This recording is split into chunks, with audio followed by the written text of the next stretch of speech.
Que bom ter você aqui. É o sexto episódio do nosso podcast da Igreja PEX. Eu estou aqui novamente com o pastor Douglas. Tudo bem, pastor? Bom dia, tudo ótimo. Tudo jóia?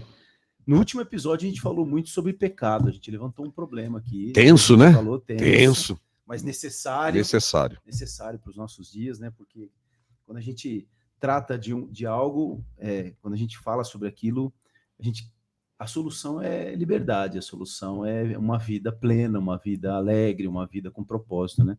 Então é disso que a gente vai falar. A gente falou, né? Se você não assistiu, assiste o episódio 5, que aí você vai entender, contextualizar. Mas como a pessoa pode, pastor, dar os passos para realmente ter paz verdadeira, para realmente ter alegria verdadeira, né? Para ter aquela tranquilidade e a paz que a Bíblia diz que aqueles que andam na luz, né? Que quando a Bíblia, essa figura é muito, muito legal, né? Aqueles que são das trevas não vêm para a luz para que as suas obras não sejam manifestas. Uhum. Mas quando você está na luz e a luz bate em você, não tem muito que você ficar escondendo, né? É aquilo mesmo, você vive uma verdade. Não é mais ou menos isso? Você viver em paz, viver na luz? Sim, antes de entrar na coisa da paz e de viver na luz, o que é indescritível. Somente quando você experimenta esse perdão de Deus na sua vida através de Jesus Cristo, você vai entender na prática, porque é como uma fruta desconhecida. Se eu falo para você sobre uma fruta que eu conheci na Tailândia, e eu nunca tinha visto, e foi a melhor fruta que eu podia provar na minha vida, foi nessa minha viagem para Tailândia. E eu venho para você e começo a descrever: a fruta é assim, a fruta é assado, a fruta tem gosto tal, ela é parecida com não sei o quê. Mas se você não provar, você nunca vai saber o que de verdade eu estou querendo dizer. Então, a vida com Cristo é assim. Somente quando você experimenta o perdão de Deus em Cristo, somente quando você experimenta na sua própria vida a paz que Deus é capaz de dar, porque você foi perdoado e salvo, é indescritível. E a pessoa tem que experimentar, não adianta descrever, né? É individual. Porém, todavia, entretanto, antes da gente entrar nisso, eu mencionei algo no episódio anterior que eu queria começar falando dele. Eu disse que o evangelho, antes de ser uma boa notícia, ele é uma péssima notícia. E por quê?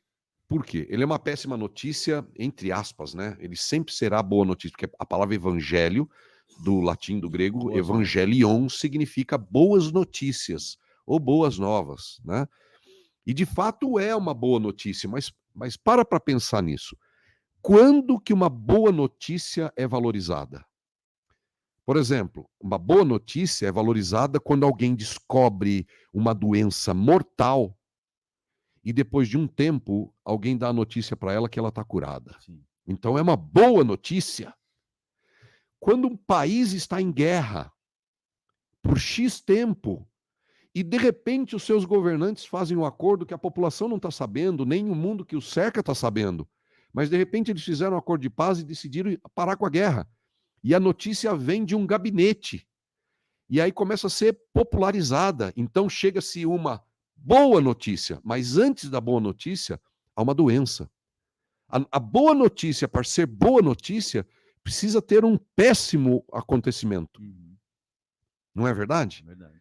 E assim também é com o Evangelho de Jesus. O Evangelho de Jesus, para ser uma boa notícia, só pode ser uma boa notícia para alguém que está numa péssima situação. Porque senão não é boa notícia. Aliás, esse é o motivo de que muita gente não recebe Jesus e o seu evangelho, porque não se sentem numa péssima situação. Aliás, Jesus Cristo veio para quem? Jesus disse: eu não vim salvar os sãos. Eu não vim para aqueles que estão bem. Eu vim para os doentes. Eu não vim chamar os justos. Eu vim chamar os pecadores ao arrependimento. Veja, a voz de Jesus só pode ser escutada, a mão de Cristo só pode ser tocada, o amor de Deus em Cristo só pode ser percebido por alguém que se sente numa péssima situação, ou interior, ou na sua mente, se sente escravizado pelo pecado, se sente numa péssima situação, sem paz, sem paz. Então, por isso eu disse que o evangelho, antes de ser uma boa notícia, ele mostra a péssima situação que alguém está vivendo. O evangelho aponta o pecado. Ele confronta, né, pastor? Primeiro, ele tem que confrontar. É isso aí. Porque quando o evangelho confronta, ele me mostra que situação de verdade eu estou vivendo. Que eu estou vivendo em pecado, que eu estou desagradando a Deus, que eu estou distante de Deus. E outra coisa, que eu, na minha morte, depois da minha morte, não vou entrar no reino de Deus. Eis aí eis aí uma velha coisa abandonada. Sim. Quer dizer, a questão da salvação. Exatamente. Fala mais sobre salvo salvação. De quê e para quê? Eu sou salvo do pecado. Mas se o pecado não existe, eu não preciso ser salvo. A sensação que dá hoje é que a Bíblia foi escrita para te dar alegria, prazer e só, né? E que não tem mais a questão do preço. É assim, para você... Vem para Jesus. Vem para Jesus e você vai ser rico, você vai ser saudável. Isso. Não tem problema do que você fizer. Não precisa se arrepender de nada. Pode ficar do jeito que está. Pode ficar do jeito, você vai se sentir bem, nós vamos passar a mão na sua cabeça, a ponto de você, não importa o que você faz, como você faz e da maneira como você faz, como você se vê, porque tem muito dessa questão, né? Eu me vejo como eu quero me ver agora como uma girafa. Ou como uma menina de 12 anos e eu vou frequentar a escola aqui do bairro, porque eu me vejo como uma garotinha de 12 anos. E eu sou um homem de 48 anos. Espera, isso. Né? A gente está passando, tem algumas coisas, você fala, tem uma coisa errada nessa sociedade, que assim, que eu forço todo mundo a me tratar como eu me vejo. Você imagina se todo mundo, pastor, começar a querer ser tratado como eu me vejo. Então eu me vejo agora um cara milionário, então eu vou sair na rua e falar, não, você tem que me dar dinheiro, porque eu sou um cara que... Milionário, me dá aí. Me dá aí. É fácil, hein? Não é uma loucura a ponto que a nossa cidade está chegando? É loucura e é pecado. É pecado. A gente já falou bastante sobre pecado, né, no podcast anterior. Sim. E é isso mesmo. A maioria das coisas que as pessoas estão achando que pode, não pode. Acho que tem uma outra questão também. A pessoa acha que é um Deus mau, que pôs coisas que são boas, só que eu não posso tocar. Boa essa coisa de Deus mau, né? Essa semana alguém tava... Deus é mau, colocou regras, ele tem uma outra que eu não ia cumprir, porque ele é mau, ele não quer que eu goste do que é gostoso. Isso, e não é só mal, Deus é Deus severo, especialmente o Deus do Velho Testamento. As pessoas têm tendência de falar assim, não, eu gosto de Jesus. Primeiro que elas não sabem quem Jesus é, né? As pessoas, é um Jesus distorcido, é um Cristo que não é Cristo, é um Jesus que não é Jesus. É que nem na época de Cristo, tinha um monte de Jesus naquela época, tinha um monte de Messias naquela época, mas o Cristo Salvador mesmo só tinha um, o Messias verdadeiro só tinha um. Mas tinha um monte de gente se arrogando de Messias. É como hoje, né? Então as pessoas constroem Cristo segundo a sua ideia, que não condenam a sua forma de viver. E muita gente gosta de separar, né? O Deus do Velho Testamento é um Deus severo, é um Deus rancoroso, um Deus assassino, etc e tal. Severo? Essa semana eu falei com alguém, falei, peraí, alguém falou sobre isso, que Deus do Velho Testamento é um Deus severo. Eu falei, severo? Aonde está esse Deus severo no Velho Testamento? Deus machista. Por quê? Porque olha só, o homem pecou lá em Adão. Vamos pegar a história de Adão e Eva. Sim. Deus criou o Jardim do Éden perfeito. Deus criou um mundo perfeito. A gente viaja por aí, eu gosto de viajar. Você gosta de viajar? Sim. Poxa, a gente gosta de viajar, gosta de conhecer pessoas. Você viaja, você vê a beleza natural desse mundo. Praias paradisíacas, praias maravilhosas, montanhas, plantas, frutas com gostos diversos, doces, azedos, cítricos, etc. É tudo as cores, a beleza de tudo que foi criado, e foi criado para o homem. Aí o homem vai lá e desobedece a Deus, porque Deus disse, não toca só nessa árvore aqui. O resto você pode curtir, só que não toca nesse aqui. Ele vai lá e toca e desobedece a Deus. E Deus diz assim, olha, não toca nessa árvore, não coma desse fruto, porque o dia que você comer, você vai morrer. Né? E aí o homem desobedece e não morre, porque ele achou que muita gente achava que era uma morte física. Sim. Desculpa, uma morte física, e não foi. E aí o Deus severo vem lá, aparece esse Deus severo que criou todo esse, né? Deus não podia fazer todas as frutas com gosto de pera. Sim. O que importa é a nutrição, vamos pensar Sim. assim. Não, mas a pera tem gosto de pera, a goiaba tem gosto de goiaba, o abacaxi tem gosto de abacaxi, Sim. tem fruta mais doce, tem tâmaras, tem fruta. A tâmara não tá na manga, a manga tem gosto de manga. Poxa, mas não bastava, importa é nutrir. Não, mas o Deus severo colocou sabor nas mangas, nas frutas, etc e tal. E aí o Deus severo vem para conversar com o homem. E o Deus severo andava com o homem. Andava com o homem todo fim de dia, vinha lá, antes do sol se pôr, conversar com o homem, o Deus severo.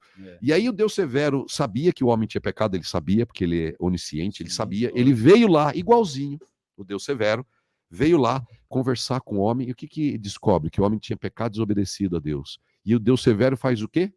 Perdoa. Não morre ninguém fisicamente, o mundo continua a existir, as pessoas continuam aí. O Deus severo matou um plano. O Deus severo sacrificou um animal, nunca tinha sido sacrificado um animal. É a primeira vez que se ouve que houve sacrifício de um animal para pegar a pele e cobrir. O Deus fez isso, foi lá e cobriu, fez roupa para o homem. Cobriu, vestiu o homem, o Deus severo. Porque a solução do homem foi, primeira coisa que ele teve foi medo. Medo, se escondeu. Que é uma das coisas que o pecado causa, medo, né? Se escondeu, teve medo. Depois se escondeu atrás de um arbusto como se pudesse se esconder de Deus. Né? Isso. E Deus vem lá e sabia onde ele estava. Pois é, o Deus severo. Aí alguém falou assim, puxa, mas não, a gente fala que Deus é severo porque tem relatos de que ele destruía povos inteiros, às vezes famílias inteiras. Sim, mas depois de quantas advertências? Sim, depois de quantas vezes tentar mostrar ao homem que aquele caminho era um caminho de morte, de destruição, de mandar os profetas, dizer, olha, eu amo vocês, eu quero dar para vocês o bem. E aí o povo fazia o quê? Matava os profetas que iam lá em nome de Deus. Matava os profetas. Queria calar os profetas, né? É parecido com o mundo de hoje, né? Que é calar os profetas. E os profetas existem, os pregadores, os verdadeiros pregadores, porque tem pregador mentiroso, que não está pregando a verdade. Mas os pregadores, em nome de Jesus, vão lá e falam e condenam o pecado. Por quê? Porque quer mostrar o caminho para uma vida de paz. Vamos voltar para a paz. Você falou, qual é o caminho para que o homem viva em paz com Deus, em paz consigo mesmo e uma vida verdadeiramente feliz? Porque o que as pessoas estão buscando são alegrias, né? Você olha para as redes sociais, a gente vai falar sobre rede social também, né? Mas você olha para as redes sociais, você só vê alegria falsa, né? Muitas dessas alegrias são falsas, algumas são até verdadeiras, mas as pessoas só põem cenas bonitas. Por quê? Para apaziguar o seu coração sem paz, para trazer uma paz falsa, momentânea. Porque enquanto o homem for inimigo de Deus, enquanto estiver desconectado, né? Enquanto estiver desconectado. Eu gosto dessa visão. Desconectou da fonte. Isso. Uma tomada que foi tirando. Isso. O ventilador está girando, está ligado na tomada. Isso. Você tira da fonte, ele continua girando. Ele tem até um girozinho ali, um ganho. Só que ele vai parando. Vai parar. Exatamente, é isso aí. E assim, tem muita gente que fala assim, basta crer em Cristo. Não, não basta. Né? Essa é a grande diferença na vida das pessoas. Que Jesus entra na vida delas. Não basta crer em Cristo, é necessário um relacionamento com Jesus Cristo, sua palavra, seu espírito. É necessário. Então, o caminho, Jesus já disse, eu sou o caminho, a verdade e a vida, né? Então, se as pessoas sentem o peso do pecado, isso é uma obra da graça, cara. Essa é uma outra coisa interessante, né? Todo mundo vai ser salvo? Não, não vai. Mas Deus quer salvar todo mundo? Quer. Mas nem todo mundo quer ser salvo. Nem todo mundo quer ser salvo. Lembra do jovem, descrito na Bíblia como jovem rico? Jesus chegou para ele, né? Ele perguntou para Jesus, o que farei para herdar a vida eterna?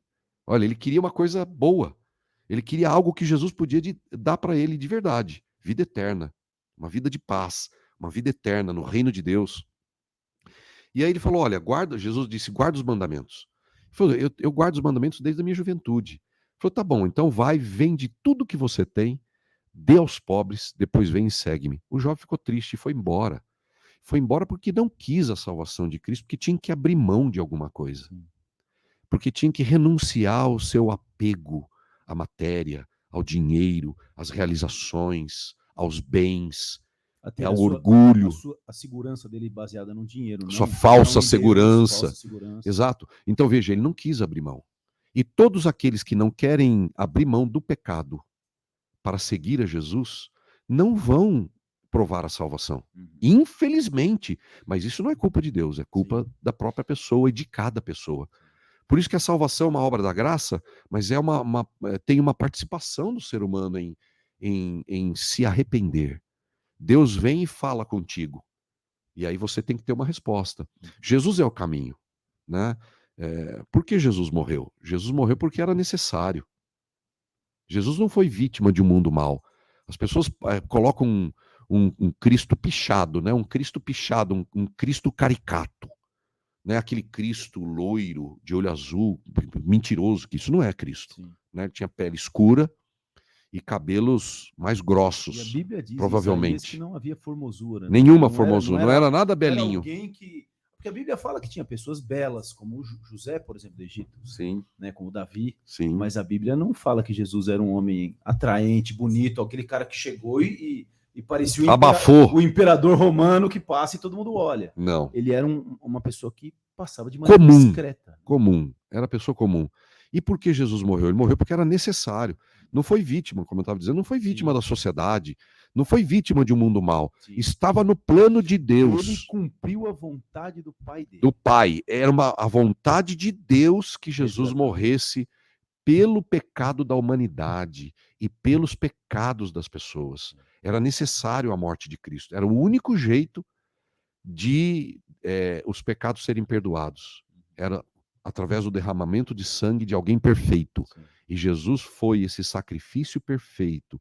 O seu sangue derramado foi perfeito. Agora, duas coisas interessantes aqui. Jesus morre na cruz, primeiro, para destruir a fábrica de pecado. A gente falou isso no episódio anterior. Então você não assiste lá. Assiste o anterior para ver o que é fábrica de pecado. A fábrica de pecado. Só a morte de Cristo é capaz de destruir esta fábrica de pecado. Porque senão fica essa coisa horrível, que as pessoas escolhem uma religião.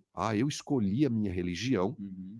E ela começa a frequentar essa religião, que pode ser desde evangélico até meditação transcendental, não importa. Só que não tem nenhuma eficiência na mudança de comportamento das pessoas. Não é capaz de mudar a pessoa por dentro. Por isso que os teólogos da época de Cristo, do calibre de Paulo, Pedro, etc., eles diziam: se alguém está em Cristo, é uma nova criação. Por que quem de verdade prova Jesus em sua vida passa a ser uma nova criação?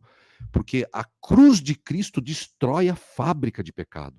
A cruz de Cristo destrói o pecador, mata o pecador. Existe um lado da cruz de Cristo que é o Jesus que tomou a cruz no meu lugar. Mas espiritualmente, ele também me matou naquela cruz. É a morte do velho homem, do velho Douglas, do velho Júnior, do velho Vitor, do velho você.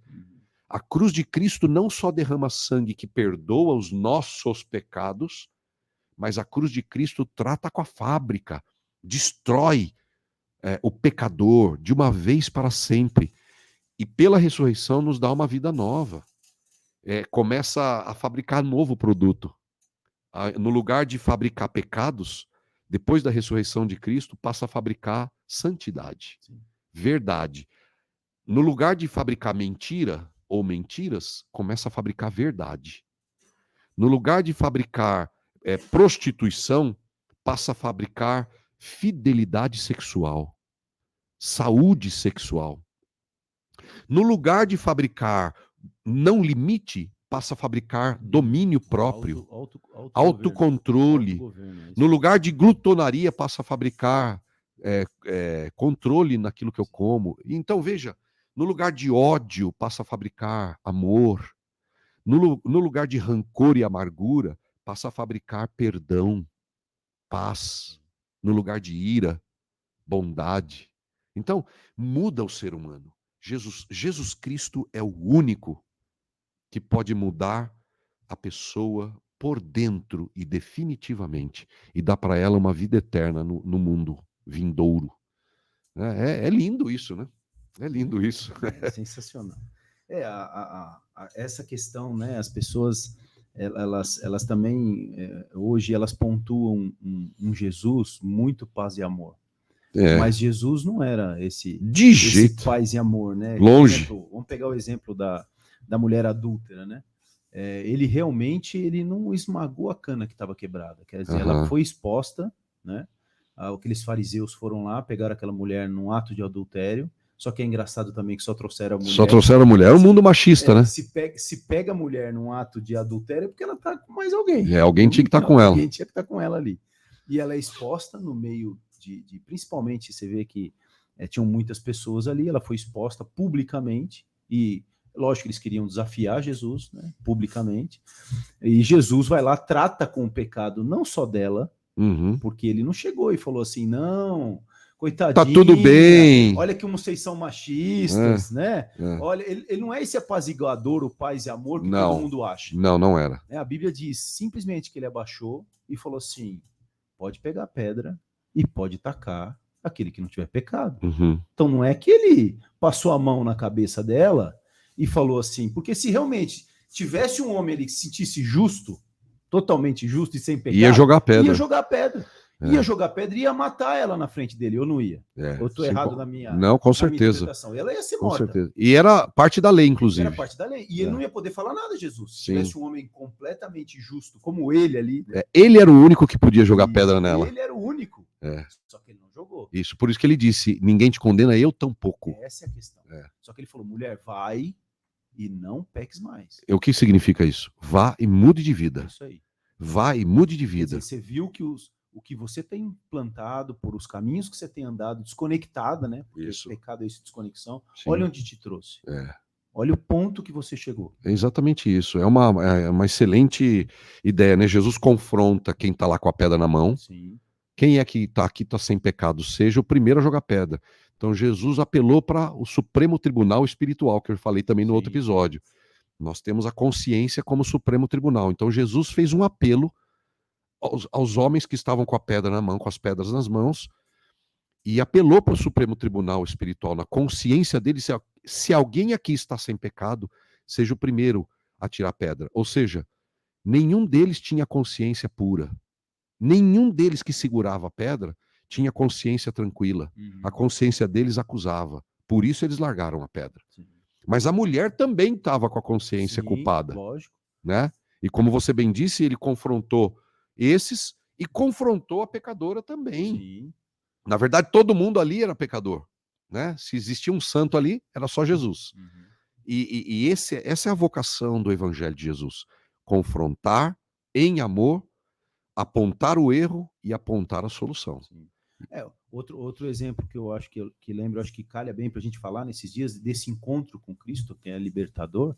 E isso não é uma religião, né? Isso não é a igreja tal, igreja tal, melhor ou melhor. É Jesus a resposta, né? Sim. Quando chegaram para Jesus lá com uma série de questões sobre divórcio, porque na lei judaica tinha, se a mulher morrer, fica com o irmão, aquela história toda que a lei judaica acabou inventando, e chegaram para pressionar Jesus a respeito do divórcio, a respeito das cartas de divórcio. Mas o que Jesus falou no final da história? Ele parou e falou assim, então, mas no princípio não foi assim. Originalmente não era assim. Originalmente Deus criou homem e mulher. Isso. E Deus casou homem e mulher. Então, o que Jesus fez para toda essa questão, essas doideiras aí que o povo moralmente está tratando nos nossos dias? Jesus pegou tudo isso e falou, levou para o princípio. Como é que era o princípio? Quer dizer, qual é o propósito original de Deus? O que Deus sonhou? Deus criou um homem, Deus criou uma mulher, Deus criou uma família para que tenha relacionamento com ele para sempre, e esse relacionamento foi quebrado. Mas Jesus trouxe para o original de novo. Falou, um monte de outras porcarias que vocês foram criando, que a religião foi criando, essas desculpinhas todas, vocês estão querendo achar desculpa para pecar. Volta para o original. Qual é o que é o original? Né? E eu acho que quando a gente tem esse encontro com Cristo, pastor, é como se a gente estivesse voltando para casa. É como se a gente estivesse voltando para algo pelo qual eu fui criado. Imagina, né? Você pensa com a gente aqui, a sensação que você vai ter com encontrar Cristo e se entregar a Ele é como se estivesse voltando para casa, é como se estivesse voltando para o propósito original. É como se estivesse voltando assim para a comunhão do Pai, do Filho e do Espírito e viver, como eu gosto de dizer, que até a gente fica emocionado, no centro da vontade de Deus, viver para algo que Deus criou você para ser. É isso aí. Não é isso. Voltar para Cristo é ser confrontado pelo seu pecado, se arrepender e voltar a ser a imagem e semelhança de um Deus que te criou para um propósito maravilhoso e eterno, que começa aqui nessa vida. Aí a pessoa começa a sentir não mais um peixe fora d'água. Todas essas questões de identidade que tanto aflige as pessoas no mundo inteiro, não sei quem sou, as pessoas têm necessidade de pertencer a grupos, elas são capazes de fazer coisas horríveis, até contra a sua própria consciência, só para ter a sensação de que pertence a algum grupo. E isso é pura distorção da identidade. Tem gente que se esconde, se sente deprimido porque não pode ser ela mesma. Então, todas essas crises, todo esse lixo dentro do ser humano. Muitas vezes empurraram para as pessoas. Todo esse buraco, tudo isso que vem da sociedade, da pressão da sociedade, toda essa desconstrução da imagem de Deus no ser humano, quando a pessoa é encontrada por Jesus e ela recebe essa nova vida por meio de Cristo, ela tem a sensação de, puxa, como você disse, enfim encontrei a minha razão de viver, enfim encontrei a minha essência. Agora eu entendo o que é de verdade a vida. Muda tudo. É que Jesus falou, vida verdadeira. Vida verdadeira. Eu vim para que tenham vida e vida na sua plenitude. Isso que a pessoa encontra.